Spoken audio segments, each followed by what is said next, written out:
Hi, my name is Jane Powell. Welcome to Community Connections. This is a show brought to you by the Greater Kanawha Valley Foundation, focusing on community involvement.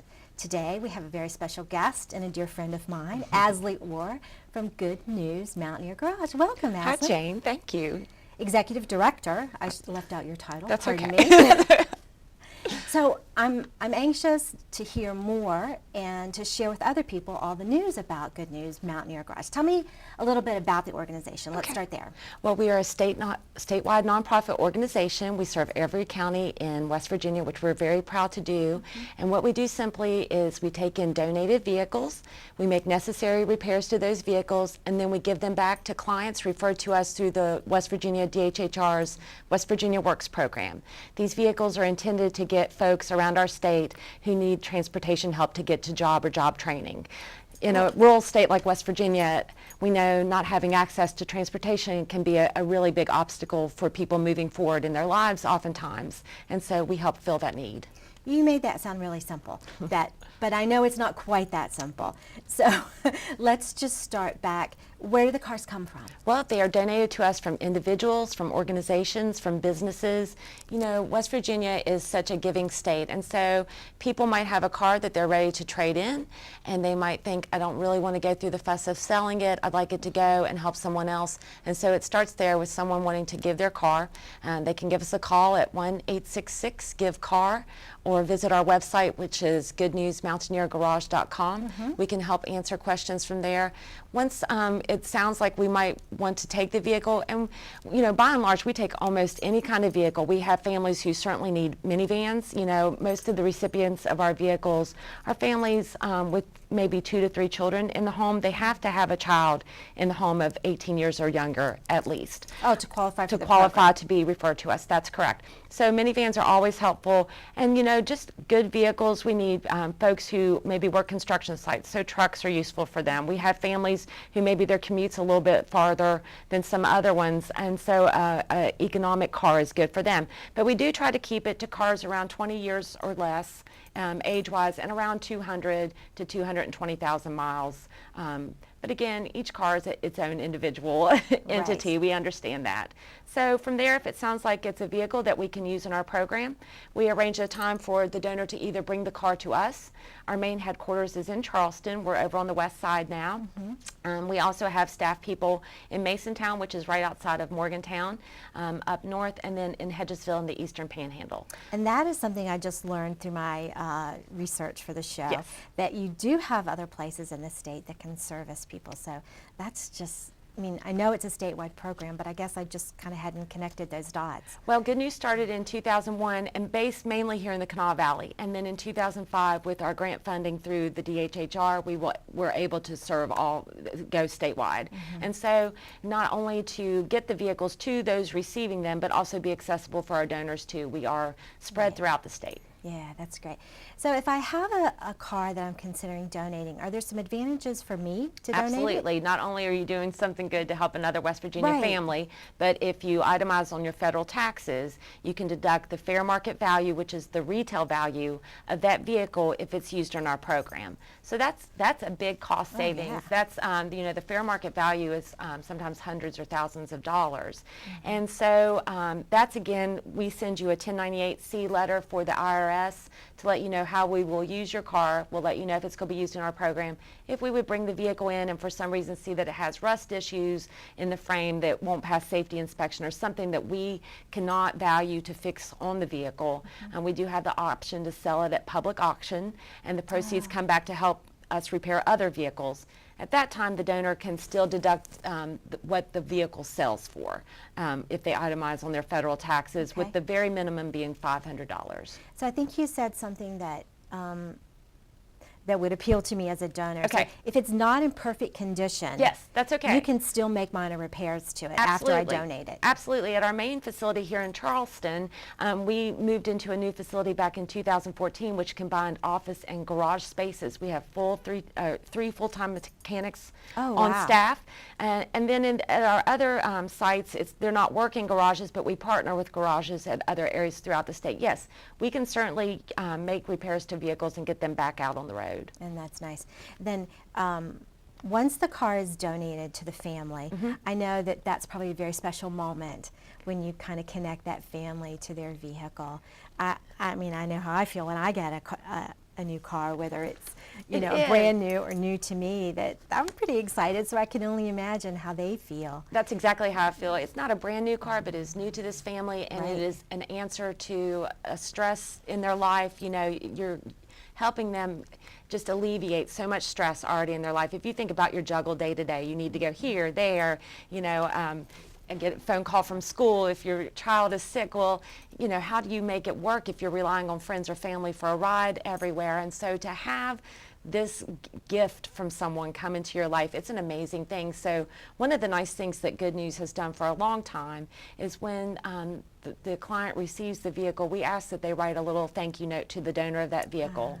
They don't have to sign their name. Oftentimes people sign their first name, and we take a picture. Again, we ask permission to do this, and we send it back to the donor. So there's that connection. The donor sees that who actually received their car, and so they know that there's this link through this vehicle, but in such a bigger way. Yeah, that's really special. And you know, the thank you note, you know, I'm kind of old school. I Right. love a thank you note. Yes, so exactly. That's, yeah, very nice And touch. some of these, you just read through them, and it just, you know that this vehicle is going to mean just the world to that family that's receiving it. Wow. And it's a good feeling for the donor. Oh, yeah. Yeah. Yeah. So once you make the donation, does your contact with the end end then? Is there, what happens? Once we give the car out. Yeah, I'm kind of guessing that you kind Well- of step away at that point. Well, but not totally. You know, we do offer a warranty with the vehicles that go Oh, out. okay. Yes, it's a 30-day or 1,250 mile, because these are used vehicles. And Right. even though we have them a new safety inspection done by a third-party garage, and we make all the repairs that we know of, they are used vehicles, so things happen from time to time. So we are there for that warranty period.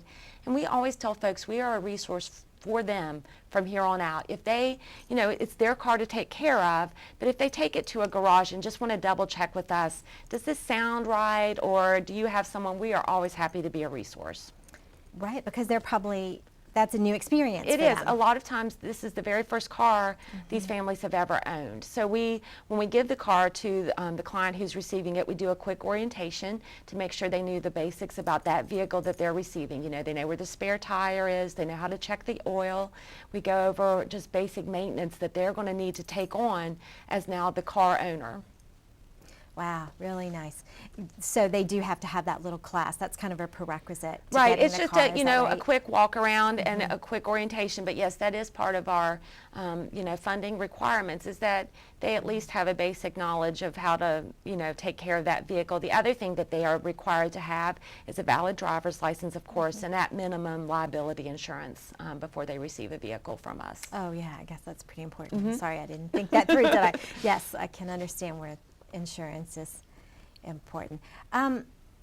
Like a silly question, do you match, do they have a choice in the car they No, get? but that's a good question. You know, no, we only have the available inventory that we have. But we have fantastic staff people and very caring and thoughtful staff people who interview the client. And so they'll ask things like, how many children in your family? How far do you drive? You know, those kinds of things. And they work very hard. I'd like to say Leanna and Sheila and Brian and Ronnie, who do this matching. And they work very hard to, of the available inventory we have, find the best vehicle to match the needs of the client who's receiving it. Because we know if you have 3 kids in car seats, that, you know, that 2-door is not going to work for you. So, Absolutely, yeah. Yeah. I'm sure you guys do a great job. That's pretty amazing. I know that you do fundraisers throughout the year, and you have in the past, and there'll be some more coming up in the future. But do you use volunteers to help? We do use volunteers. You know, we always need volunteers to help clean cars. You know, we make the basic repairs to them, the mechanical repairs to them. But we also like them to go out. We can't get them detailed, everyone. We don't have the money to afford that. But we would like the car to be in its best condition that we can possibly do when it goes out. So if folks, if you have a school group or a church group or just a group of friends at work and want to give, you know, half a day to come out and clean cars, give us a call and we can definitely arrange that for you. We had some Charleston Catholic students who came out for Earth Day, and we're always part of the United Way's Day of Caring. So Oh, really nice. Yes, I'm sure you could use the help. yes. Just, right. I can think sometimes my car can Right. use a whole You team can of sneak people it in cleaning line. it out. That's right. I totally understand that. Yeah, absolutely. So what if I were in Charleston and I needed a car, but maybe the best match was in your Morgantown office? We can move vehicles around. They might be in different regions, but they're all of our vehicle inventory. So if we Yeah. had a really specific thing that we couldn't meet, say in Charleston, we could maybe pull from Morgantown or the Eastern Panhandle. So, and again, with the DHHR, we get 200 referrals a year. So that's 200 cars every year that we have to match just with the Department of Health and Human Resources referrals. And then we also have, in the past, we've worked with other groups as well, the Division of Rehabilitation Services. We have a small Benedum-funded project with the Coalfield Development Corporation right now. So we always are in need of vehicles. Okay. Do you get enough vehicles? Are people donating enough to you? We do, but like I said, it's a cyclical thing. It comes and goes. The one thing I think I would say is oftentimes we hear from folks, I've been thinking about doing this for a while. And so I would just say, instead of leaving the car parked in front of your house or in your driveway, go ahead, if you're even thinking about, call and just ask some questions. But go ahead and get the car moved on. You get it into someone's hand who needs it much more quickly. And the longer you let a car sit, really the worse it is for that vehicle and the more repairs that are probably going to be needed. So. And to your tagline, donate a car, change a life. I believe that so much. It is so true. Yeah. I definitely believe that. And it's so good that they're available. Tell me what else I need to know about Good News Mountaineer Garage.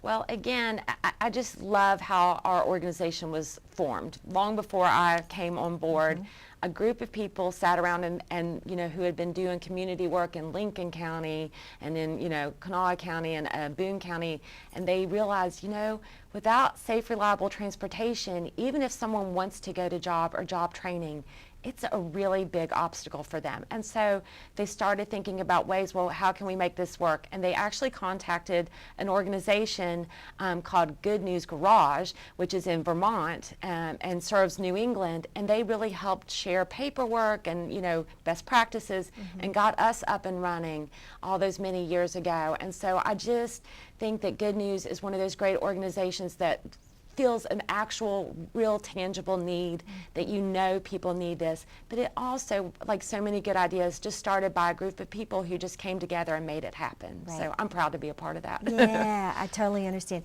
And I think you made a really good point when you talk about rural communities. Although we have a great bus service and now Uber and cabs in Charleston, all that is, you're depending on someone else. Right. And it's costly. So the fact and it's available in the city. So when you go to a rural community, you really need transportation. Absolutely. I grew up in southern West Virginia, but even Beckley had we had some bus service. So there were options there. Charleston, we have great bus service. But like you said, you go, even 5 miles outside of the city sometimes, and that's not an option. Right. And then even in some of the more rural counties, it's even less practical. So. Yes. So, we're thankful to the group of people that thought of it years ago, and for you for carrying on the tradition. I know your staff, you work very hard. 200 cars a year, that's a lot. At minimum, yes. At minimum. Yes. So, thank you to the donors that are making absolutely. that happen. We could not do it without folks donating their vehicles. Yeah, so that's great. So if you need volunteers, they can find you at 866-GIVE-CAR or goodnewsmountaineergarage.com or visit our Facebook page. All right, so great. I love learning about Good News Mountaineer Garage today. Thank you, Asley. Thanks, Jane. Great to be with you. Thanks, everyone, for joining us. This has been Community Connections, brought to you by the Greater Kanawha Valley Foundation. We'll see you next time.